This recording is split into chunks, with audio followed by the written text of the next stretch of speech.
absolutely wild. It's Elaine.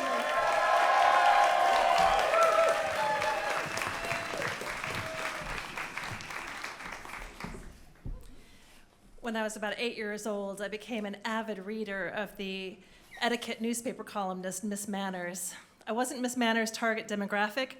She didn't really speak very much to the kinds of dilemmas that I had as an 8-year-old, but I was an introverted child with very few friends, and I read on in hope, hoping I'd find something that was useful to me in my social life, including, perhaps, helping me out with the Halloween party that I had dared to plan, inviting some kids that I didn't know very well from school. Ms. Manners didn't address Halloween specifically, but I tried to generalize from her overall information about being a good hostess. And so I knew that guests needed to be entertained, and I devised a very, I thought, quite good haunted house dinner party game where you turned the lights off, so it was very dark, and passed around bowls full of what you claimed were human organs, like cold spaghetti for brains and peeled grapes for eyeballs and so forth. And kids were shrieking and laughing, and I was thinking, this is great, I'm good at this, I'm being an excellent hostess.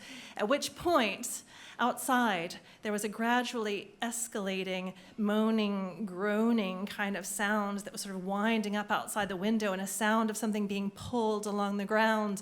And we all turned to this figure silhouetted in the window against the moon, which was wearing shaggy figure with sort of a bloody tartan plaid lumberjack shirt with an actual axe that he started whipping around his head like this and screaming inarticulately. And Miss Manners hadn't covered this unexpected guest appearance from my father. Every single child was crying. One guest at least wet themselves. All the parents had to be called, and the party was over, as was my hosting career for about the next 20 years or so. But when I was in my late 20s, and I had become engaged to my second husband, I moved to England. And from what I could understand, this man who I didn't really know very well between you and me, was a very social sort of person who moved in rarefied circles, and he let me know that we would be attending a lot of events and that we would be hosting a lot of events. And so I took the then published 1980s etiquette Bible, a classic, Miss Manners' Guide to Being Excruciatingly Well-Behaved, I think it was, or whatever it was, I wanted to be excruciatingly well-behaved. And so I packed this book with me, hoping that it would guide me in my behavior in England with this social set. The problem was this was a guide for behavior with an O-R rather than an O-U-R. And the reason that this was a problem, that Miss Manners was a colonial, was that my husband's family and circle were excruciatingly, relentlessly, aggressively English. And within my first month of arrival, I'd been taken to Lock & Co. to get fitted out with all the hats and fascinators that I might need for the various social obligations that we were going to have.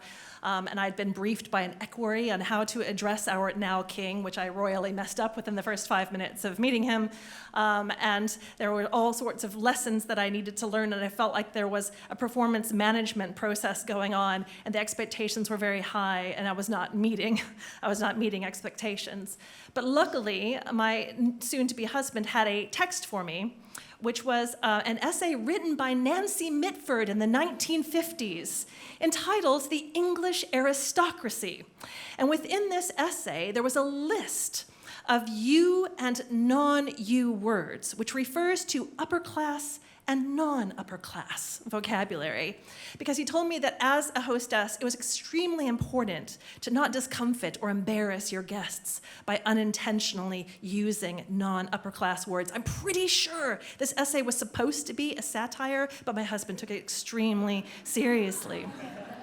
So, for example, when you invite some people into your home, you do not ask them to take a seat on the couch in the front room. You ask them to take a seat on the sofa in the drawing room. And the thank you notes that they subsequently send will come on writing paper, not on note paper. And, oh, you're looking at our new mirror, oh, I'm sorry, looking glass. And to this day, if I use the word toilet, I have this feeling like either lightning is going to strike me dead or that somebody somewhere is going to divorce me.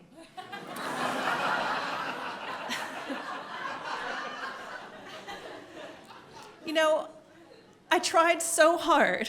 I tried so hard to be good. I tried so hard to do what was expected of me. But most nights I would find myself in a taxi coming home from somewhere with some man saying to me, "Now, you did fairly well this evening, but let me tell you just the few areas where you went wrong."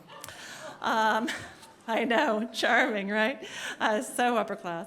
And so I think that probably the most successfully I've ever pulled off true English hospitality in their sense of the word was at precisely the moment that I decided that I needed a divorce.